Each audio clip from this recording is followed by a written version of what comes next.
My name is Chuck Wade. I'm the President and CEO of the Council on Alcohol and Drugs, which is a 42-year-old nonprofit drug and alcohol prevention agency headquartered in Atlanta, Georgia. For more than 16 years, we've been helping companies nationwide in implementing and maintaining their drug-free workplace program. Before I took this job, I was a police officer for 15 years, and for 11 of those years, I worked as an undercover narcotics agent. So for 11 years, I lived with drug users, drug dealers, and drug addicts. From that experience, I learned a few things about the drug problem in our country. The first thing I learned is just how serious the drug problem is. I think it's the most serious problem facing us as a nation. I'm afraid if we don't get serious now and do something to stop America's drug problem, our country's going to end up like the Roman Empire. I'm sure you remember reading about the Roman Empire in your history books back in high school, and I know that you'll remember that it was a world power. But where's the Roman Empire today? It stood for almost 500 years and it crumbled, and it was destroyed not by some foreign power that invaded it, it was destroyed by the people who lived in that country. And as one of your frontline soldiers out there fighting that war on drugs for you for 11 years, I promise you history is repeating itself. The United States of America is a 234-year-old world power that will not survive to 500 years if we don't do something to stop this drug problem. That's just how bad it is. And Lord knows we've been trying to do something about the drug problem. Since 1990, the United States of America has spent more than $290 billion of American taxpayers' money trying to stop drugs from coming into America. 290 billion with a B. That's more money than we spent on all biomedical research combined. But what's been the result of this enormous expenditure of our federal tax dollars?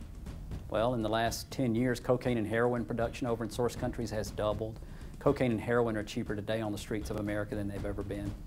So from my undercover experience, I learned that attacking the supply side of America's drug problem never has been and never will be the solution. What we must do instead is to attack the demand side of America's drug problem. Okay, if we're going to do that, let me ask you this question. Where is the largest concentration of demand for drugs in the United States of America? It's in one place, and no, it's not the schools. You see, for the last 20 years in a row, the National Institute on Drug Abuse has reported, and they found this through their National Household Survey. For the last 20 years in a row, they've reported that 77% of the people who use illegal drugs in the United States of America are employed. Let me say that again. 77% of the people who use illegal drugs, now this does not even include alcohol, it's the illegal street drug users. 77% of those drug users work somewhere.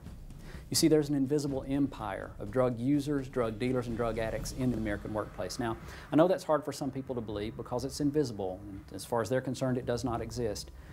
But yes, I promise you it exists. You see, I moved within in that empire every day for 11 years while I was working undercover.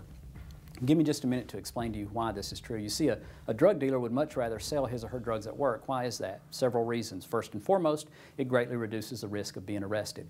If all he or she has to do is load the dope in the trunk of their car and drive to one place to work, stick the drugs in the locker and sell to their coworker, that means they don't have to put all that dope in their car and drive all over town to points A, B, C, D, E, F, and G, delivering to their customers, taking a chance that while doing so they might be involved in an accident and the police will discover the drugs and take them to jail, or that they might inadvertently commit some minor traffic violation and some sharp police officer will stop them and find the drugs and arrest them. They don't have to worry about that so much if they only have to go to one place to sell their drugs. By selling drugs at work, the drug dealer has immediate access to a wide customer base.